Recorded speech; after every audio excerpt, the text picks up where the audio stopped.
Imagine you're a child again, reaching for a cookie. You take a bite, and instantly your brain lights up. That warm rush of pleasure, that tiny spark of delight, isn't just about sugar. It's your brain saying, remember this felt good, do it again. That's the psychology of rewards, how the brain learns what matters. It's the invisible system shaping almost everything we do. From scrolling through social media to finishing a workout, our choices are guided by how our brains tag experiences as valuable. At the center of this system is dopamine. People often call it the pleasure chemical, but that's not quite right. Dopamine isn't about pleasure itself, it's about anticipation. It's the spark that tells your brain, something good might happen here. When researchers at Stanford studied dopamine neurons, they found something fascinating. These neurons fire not when a reward arrives, but when it's predicted.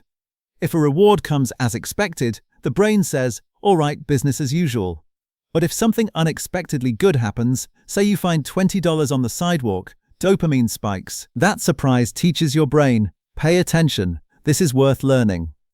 That tiny difference between what we expect and what we get is called the reward prediction error. It's a concept first described in the 1990s by Wolfram Schultz, a neuroscientist whose work changed how we understand motivation. When the outcome is better than expected, dopamine surges. When it's worse, dopamine dips. And over time, these little surges and dips train us, shaping habits and preferences almost automatically.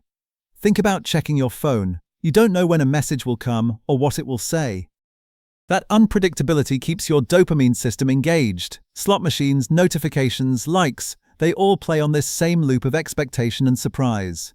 It's not the reward itself that hooks us, it's the uncertainty of when it will arrive. But the brain's reward system isn't only about pleasure or addiction, it's also how we learn and adapt.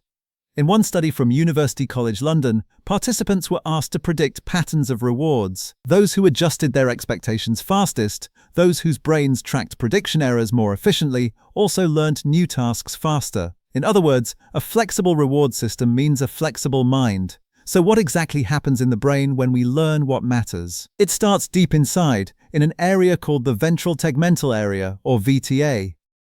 This region sends dopamine signals to the nucleus accumbens, which evaluates how rewarding something feels. Then the prefrontal cortex steps in, deciding how to act on that information. Together they form a feedback loop. Notice, predict, reward, repeat. Say you're learning to play the guitar. At first, every chord is awkward. But the moment you strum one that sounds right, the brain releases dopamine. That tiny reward encourages you to try again. Over time, your brain starts predicting that satisfaction, motivating you to practice even when it's hard. This is reinforcement learning in action, the same principle used in psychology experiments, animal training, and even artificial intelligence. B.F. Skinner demonstrated it decades ago with his famous box experiments. When a rat pressed a lever and got food, it learned to repeat the behavior. Humans are no different, though our rewards are more complex. Praise, progress, curiosity, meaning. Interestingly, not all rewards are created equal. Tangible rewards, like money or treats, activate the brain's reward system quickly but briefly. Intrinsic rewards, like mastering a skill or helping someone, tend to create deeper satisfaction. A Harvard study on workplace motivation found that employees who felt their work had purpose reported 64% higher engagement than those motivated mainly by bonuses. Meaning, it turns out, is a reward of its own. But here's the twist. Too many external rewards can actually reduce motivation. This is called the over-justification effect. When you pay someone for something they already enjoy, their internal motivation can fade. Children who love drawing, for example, may lose interest if they start getting prizes for every picture. Their brains begin to associate the activity not with joy but with payment. So the brain's reward system doesn't just chase pleasure, it also learns context. It asks, why am I doing this? What does this mean to me? Rewards are not just chemical, they're psychological stories about what's worth our time. In the last decade, neuroscience has taken this further by exploring how habits form. Every habit follows a loop. Cue, routine, reward. The cue triggers the behavior, the reward locks it in. A 2012 MIT study found that as habits form, brain activity shifts from the decision-making regions to the basal ganglia, a structure involved in automatic actions. That's why habits feel effortless once they're ingrained. Your brain has learned the shortcut. This behavior leads to this reward. But what happens when rewards go wrong? Addiction is one example. Substances like cocaine or opioids flood the reward system with dopamine, far beyond natural levels. Over time, the brain adjusts, reducing its own dopamine production. That's why addicts often feel less joy from everyday life. The baseline of what feels rewarding has shifted. The same mechanism can appear in less extreme ways too. Social media, gaming, even constant multitasking can desensitize our reward pathways. Yet there's good news. Because the brain learns what matters, we can teach it to value healthier things. Neuroplasticity, the brain's ability to rewire itself, means that new reward patterns can form at any age. Simple changes like celebrating small wins, practicing gratitude, or tracking progress all create mini reward signals. Over time, these reshape our motivation. Take exercise, for example. At first, it might feel like effort without reward, but if you focus on the post-workout calm, the sense of accomplishment, or even just checking the box on your calendar, your brain begins to link the activity with positive outcomes. After a few weeks, the reward prediction shifts. You start to crave the feeling that comes after the workout, not just the rest before it. The same process can be used for productivity.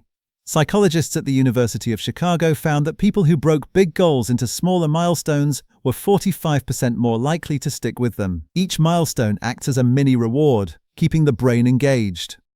That's why progress bars, streak counters, and checklists work so well. They translate abstract goals into visible progress, feeding the dopamine system in healthy doses. Even social connection operates through this reward circuitry. When someone smiles back at you, your brain releases oxytocin and dopamine together, a mix that reinforces trust and belonging. Humans evolved to find cooperation rewarding because, for our ancestors, connection meant survival. Today, that same system drives empathy, teamwork, and love. Interestingly, the brain also learns to value effort itself. In a 2020 study published in Nature Communications, researchers showed that when people worked harder for a reward, their brains rated that reward as more valuable. Effort amplifies meaning. That's why climbing a mountain feels different from taking an elevator to the same view. The reward is not just the outcome, it's the story your brain tells about how you earned it. Of course, rewards can also trap us. When every achievement demands a bigger thrill, satisfaction fades. This is called hedonic adaptation, the tendency to return to a baseline of happiness no matter how big the reward. You get the promotion, the new phone, the recognition, and then after a few weeks it feels normal again. To counter that, psychologists suggest focusing not on chasing bigger rewards, but on noticing smaller ones. Savoring, gratitude, mindfulness, these are ways of reminding the brain that small pleasures still matter. So what can you take from all this? Your brain is constantly learning what's important based on what you reward. Every time you celebrate progress, you strengthen a pathway. Every time you ignore it, that pathway weakens. Rewards are not just external, they are signals you send yourself. If you want to build better habits, start by redefining what counts as a reward. Don't wait for huge milestones. Notice the micro moments. Finishing a page, cooking a meal, having a good conversation. Each one is a data point your brain uses to decide what's worth repeating. And over time, those small reinforcements add up to big changes in behavior. Here's a small experiment. For 1 week, keep a reward journal. At the end of each day, write down 3 things that felt satisfying, no matter how small. Maybe it's sending that email you'd been avoiding, or sharing a laugh with a friend. By doing this, you're training your brain to recognize and store positive outcomes. It's like tuning your internal compass toward meaning instead of mere pleasure.